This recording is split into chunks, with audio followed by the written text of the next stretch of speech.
Bonjour à tous, avec l'aide de Dieu, nous allons étudier le Rambam, le troisième chapitre des lois de Chagiga, des lois des fêtes, de manière plus précise des sacrifices de fêtes. Ce chapitre-là va nous parler de la mitzvah du commandement de Hakel de rassembler tous les juifs, hommes, femmes et enfants, tous les 7 ans, la première année de la Shemitah. C'est-à-dire, il y a un cycle de 7 ans. La 7e année, c'est la Shemitah. Et l'année suivante, qu'on peut appeler, le Rambam appellera ça la 8e année, donc la première année du cycle de 7 ans, à la fête de Sukkot, à la fin donc, du premier jour de la fête de Sukkot, c'est discuté dans les commentaires si c'était fait donc la nuit qui suivait le premier jour, ou bien le lendemain, donc le deuxième jour de la fête de Sukkot. En tous les cas, c'était fait dans les 24 heures du deuxième jour de Sukkot, à part si ça tombait Shabbat. Il y a le devoir que tout le peuple juif va se rassembler, hommes, femmes et enfants, et écouter le roi qui va lire les paroles de Torah. Alacha Aleph, mitzvata, c'est un commandement positif, le hakil et kol Israël, de rassembler tout le peuple juif à nashim vetaf, hommes, femmes et enfants, bechol motzei shmita, tous les années, donc la sortie de la Shemitah, donc après les 7 ans, donc la 8e année, kshiyalu la regel, lorsqu'ils vont venir à la fête, donc la fête de Sukkot, likot beoznem minatora, et de lire à leurs oreilles, c'est qu'ils vont écouter donc de la Torah, parashiot, des passages, mezarzototam, qui les empressent, qui les motivent, mitzvot dans les commandements, mechaskot yedem bedata emet, et qui renforcent littéralement leurs mains, donc c'est-à-dire qu'ils renforcent dans la foi de vérité.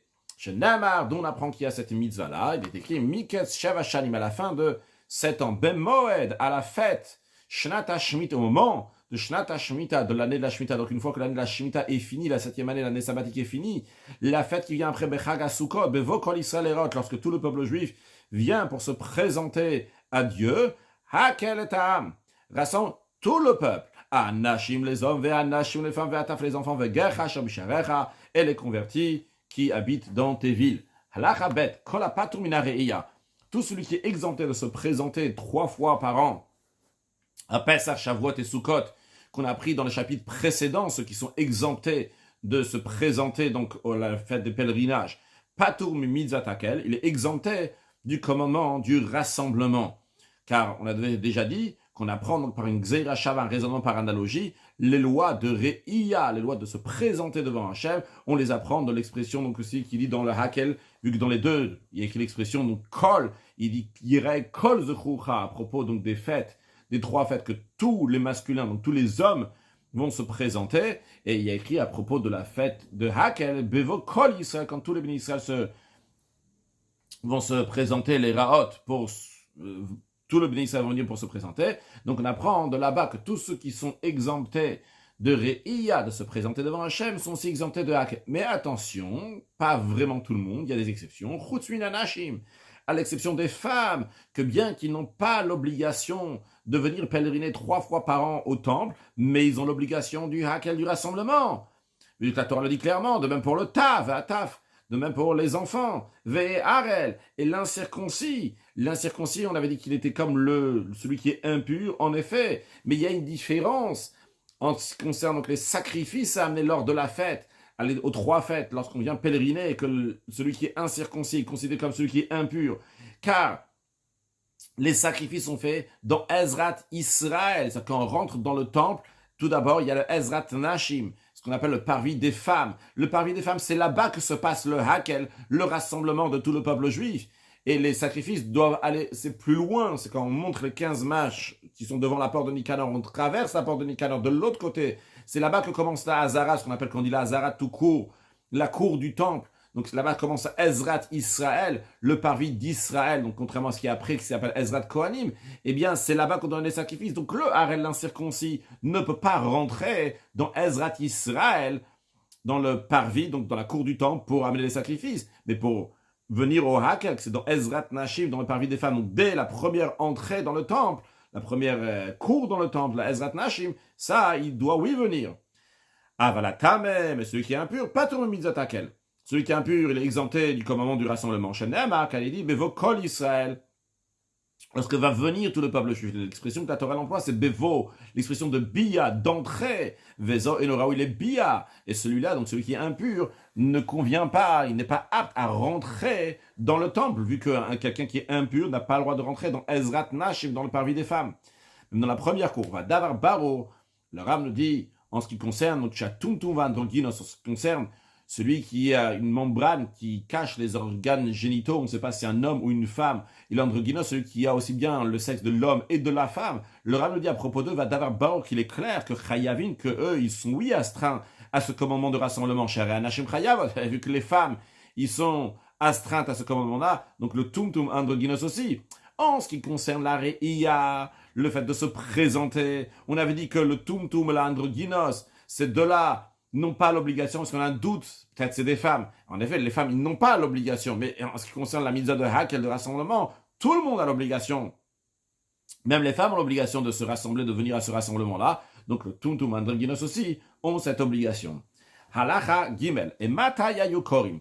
Quand est-ce qu'ils lisaient donc la Torah devant tout le peuple juif? C'était Bemotsai Yom Tov Harishon Shel Chag, c'était à la sortie donc du premier jour Chag HaSukkot, de la fête de Sukkot, donc c'est-à-dire que il y a le premier jour de la fête de Sukkot, dans les 24 heures qui suivent, eh bien on lit la Torah à tout le peuple juif, Shotrilat Yemechul Shel Moed, donc c'est le début des jours de Chol HaMoed, qu'on appelle demi-fête, Shel Shana Shminit, de la 8e année, c'est-à-dire la première année donc de cycle de 7 ans.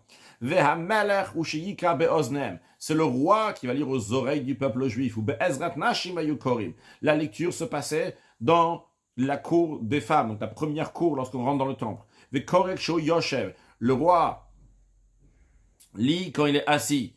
Vim Karamurumad, s'il a lu dans la Torah lorsqu'il était debout pour donner plus d'honneur à la Torah, Rezem Shubach, c'est digne d'éloge. Mais Hechanu Kore, d'où il lit, qu'est-ce qu'il lit dans la Torah? Mitrilat Chumash El Advarim, le 5e livre de la Torah, le livre de Dvarim, commence depuis le début, Atsof Parashat Shema, jusqu'à la fin du passage de Shema, qui est dans la paracha qu'on appelle Vaet Hanan. Umedaleg, puis il saute, donc il roule le Sefer Torah, il passe à la paracha d'après, donc dans le parachat Ekev, dans lequel il y a Vehayim Shamoa. Vegomerot, il finit donc Vehayim Shamoa. Umedaleg, puis après il saute, et il passe à la paracha suivante, qui s'appelle la paracha de Re'e, et là-bas il lit le passage de Aser, Aser, de donner les dîmes, Vekorem Aser Te Aser, il lit depuis Aser Te Aser à la Seder dans l'ordre, Atsov Brachot Uklaud, jusqu'à la fin des bénédictions et malédictions, pour ceux qui vont faire ce que Hachem dit, ceux qui vont pas faire ce que Hachem dit, Ad jusqu'à la fin du passage qui dit Milva d'abrit Hashakar et Tambechorev, voici tout ce que Hachem a dit au Bnei Israël, etc. En plus de l'alliance que Dieu avait fait avec le peuple juif au mont Sinaï, c'est là-bas que se finit donc le passage des malédictions au Posek, et il s'arrête de lire.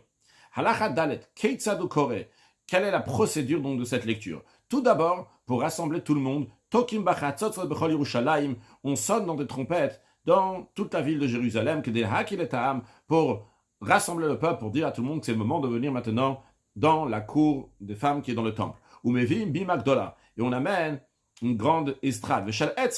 Elle était en bois. On la met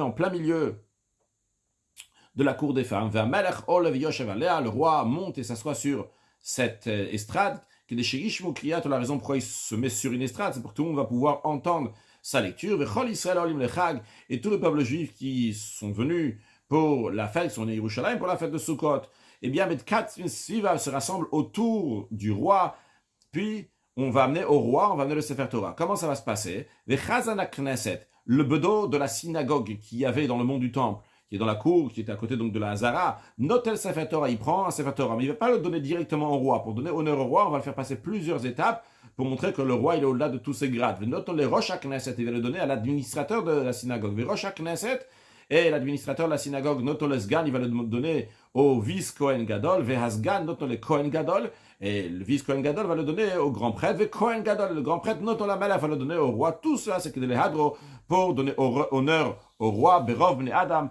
avec nombreuses personnes qui sont là donc pour lui donner honneur avec le maximum de personnes possibles qui montrent qu'au roi est au-delà de tous ces grades-là. Le roi réceptionne le Sefer Torah lorsqu'il est debout. Et s'il veut après s'asseoir pour lire, Yashav, il peut s'asseoir. S'il veut rester debout, on a dit que c'est Rezem Shubach, c'est digne d'éloge. Ici, on peut voir quelques images de la mitzvah de Hakel. On peut voir donc ici comment on construit donc la bima shel etz, que je suis en train de préparer, le Rav n'a pas dit construire, il dit mevim, on amène en tous les cas. Donc cette bima, cette estrade en bois, ici on peut voir donc comment il y a des kohanim qui sonnent dans les trompettes dans Yerushalayim pour amener les gens. Ici on peut voir donc le roi qui lit donc sur l'estrade et le peuple juif qui est autour donc pour écouter la Torah du roi. Qu'est-ce qui potéar? Le roi il ouvre le Sefer Torah. Et il fait la bénédiction comme tout celui qui monte à la Torah dans la synagogue, il commence à Shabbat Rabban Mikolam, etc. Il dit donc les passages que nous avons dit dans l'Acha Gimel, Achou Gomer, jusqu'à qu'il finisse tous ces passages-là, Vegolel, donc après, il roule, il ferme le Sefer Torah, Mevarech l'Acharea, il fait les bénédictions qu'on fait après avoir lu dans la Torah Keder, Shemevach Batek Nesiot, comme ceux qui montent à la Torah après avoir lu dans la Torah, dans les synagogues, il dit Hashanah Tanan Torah Tevet V'chayel Avan Tav Dochelu, etc. Umosif Shev Brachot. Mais là, il rajoute encore 7 bénédictions. Les 3 premières, c'est des bénédictions donc qu'on a déjà un texte qui a été fait par les sages, Ve'elouen, les voici. La première, c'est Retzeh Hashem Elokeinu B'amcha Israël, agrée l'Éternel notre Dieu, donc tout peuple juif, la prière de ton peuple juif, etc. Puis Modim Anachnu Lach. Le deuxième prière, c'est donc on te rend hommage à Hashem. La troisième, c'est Atabechatan Mikol Amim, qu'Hashem tu nous as choisi de tous les peuples, Ad Mekadesh Israël Vazmanim, jusqu'à la conclusion de cette bénédiction de Atabechatan qui conclut, donc Hashem sanctifie le peuple juif et les fêtes, Keder Hashem Vachim Batfila, comme les bénédictions qu'on fait dans la prière, donc ils ont un certain texte, qu'un texte donc qui est précis, Areshalosh Brachot Kematbea, donc on a 3 bénédictions comme la Matbea, comme la forme que les sages ont donnée. C'est-à-dire que les sages n'ont pas dit seulement l'idée de cette bénédiction est comme ci et comme ça. Les sages aussi ont dit donc les mots à dire dans cette bénédiction.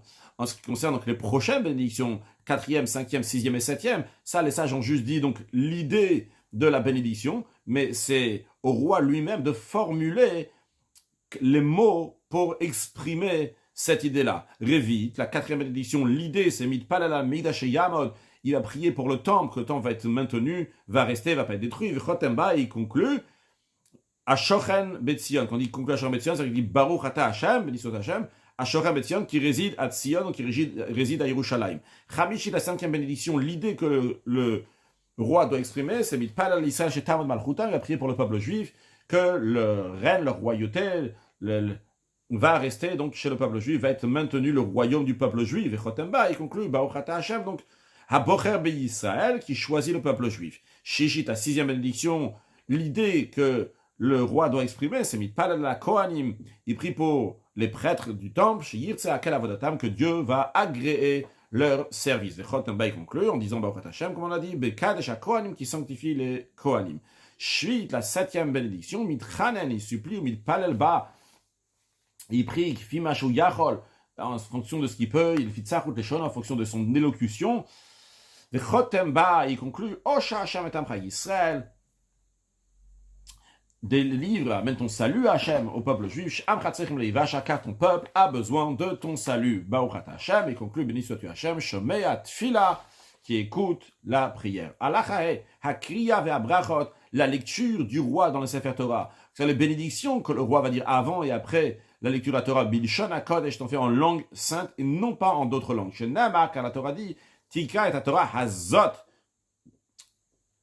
Tu vas lire cette Torah. On aurait pu dire Tika et ta Torah. Après Tika et ta Torah Hazot, pour nous dire qu'il faut la lire comme ça, comme elle est, Bilshona, dans sa langue. Afapiché Sham le Hazot, même s'il y a des gens qui parlent d'autres langues, qui ne comprennent pas le Lashon HaKodesh, quand même, ça doit être lu, ce texte-là, comme il est, et ses bénédictions aussi en Lashon HaKodesh, en langue sainte. Allah Chavav, les Geirim Sheina Makirim, des convertis qui ne connaissent pas le Lashon HaKodesh, la langue sainte, bien qu'ils ne comprennent pas, Chayavim Lehachin Libam, ils doivent préparer leur cœur, littéralement, ça veut dire, ils doivent se concentrer leur attention, ou les Hakshiv Be'oznam, d'écouter avec leurs oreilles, l'Ishmoa, pour entendre Be'eima ve'yira, avec frayeur et crainte, Ve'gila birada, et se réjouir avec tremblement, ça vient de l'expression du roi David, Ve'gilu birada, qui yom shnita bo be'Sinaï, comme le jour que la Torah a été donnée au mont Sinaï.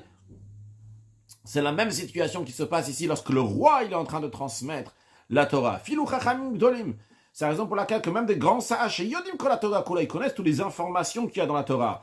Mais chayav in lishmoa, ils doivent écouter bekavana gdola yetera avec une très grande attention.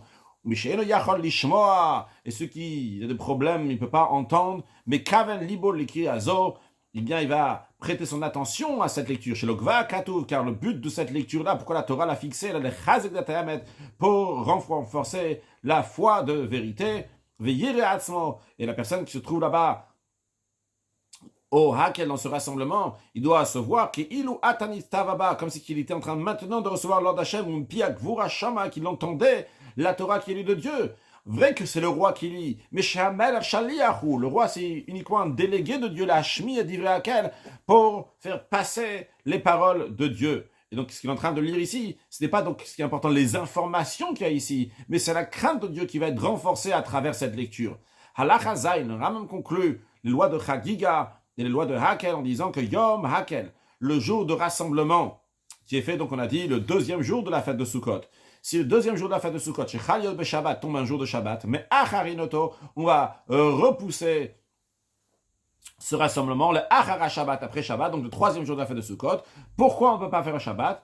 Mais peut-être Kiatachat Tzotzot, à cause, donc on doit sonner dans les trompettes, on n'a pas le droit de sonner dans les trompettes pendant Shabbat. Veatrinot, pour les supplications qu'il y a dans les bénédictions que le roi dit après la lecture de la Torah, qu'on n'a pas le droit de faire des supplications pendant le jour de Shabbat, qu'on avait déjà appris dans l'Ichot Shabbat, dans le chapitre 30. Chez Einam Dochim Shabbat, que ces choses-là donc ne repoussent pas le Shabbat. Bri Rachaman de Sayan, on bénit Hachem qui nous a aidés à finir donc les lois de Chagiga. C'est un mot de Chassidut sur les lois de Hakel. Sur ce chapitre-là, il y a des dizaines et des centaines peut-être des sichot du Rabbi. Énormément le Rabbi a parlé sur la notion de Hakel. Et parce que la notion de Hakel, bien qu'elle n'existe pas tant que Mashiach n'est pas venu dans le temple, mais elle existe sur le plan spirituel. On peut discuter peut-être sur le plan halachique. En tous les cas, ça existe par le fait que chaque roi doit rassembler le peuple juif. Et chacun de nous, on est un roi dans un certain sens. Roi de la famille, roi de la société, un roi de quelque chose. Un roi de nous-mêmes aussi. On doit rassembler donc toutes les forces qu'il y a dans nous et les mettre tous qui vont rajouter la Yirat Shamaim. L'idée de cette lecture-là, donc ce n'est pas pour l'étude de la Torah qu'il va y avoir, mais c'est la Yirat Shamaim, la crainte de Dieu qu'il va y avoir de cela. Suite à la 7e année, qu'on n'a pas travaillé la terre, que ça exprime, qu'on réalise que tout vient d'Akadosh Baruch Hu et c'est Dieu qui nous nourrit, eh bien, on s'est envolé très très haut, on est devenu très spirituel, mais après quand on va repartir dans la terre, donc l'année suivante, donc la 8e année, la première des 7, eh bien, il y a besoin de prendre cette force-là que nous avons eue la 7e année et de la mettre dans le concret, ce qui se fait à travers le Hakel. Et pour le faire, il y a besoin aussi encore un point d'un rassemblement de tout le peuple juif. Et on attend. Le Rabbi nous dit qu'il y a le premier jour de Sukkot, on prend les 4 espèces, une fois qu'on a pris les 4 espèces, qu'on a déjà rassemblé le peuple juif, eh bien, à ce moment-là, on peut que continuer ce rassemblement-là avec le Hakel de tout le peuple juif, mais d'Arka uniquement une fois qu'on a déjà fait ce Hakel, donc de Lulav et Etrog, etc., que Dieu fasse que très prochainement on peut avoir Kal, Gadol Yashuvu Ena, qu'une grande assemblée va revenir ici à Yerushalayim, Ira Kodesh, toutes sortes de juifs, comme le verset il dit, ceux qui sont telle situation, notre situation, tous ensemble, on va se retrouver à Yerushalayim, Ira Kodesh, dans le 3e temple reconstruit, avec Mashiach Now. Excellente journée.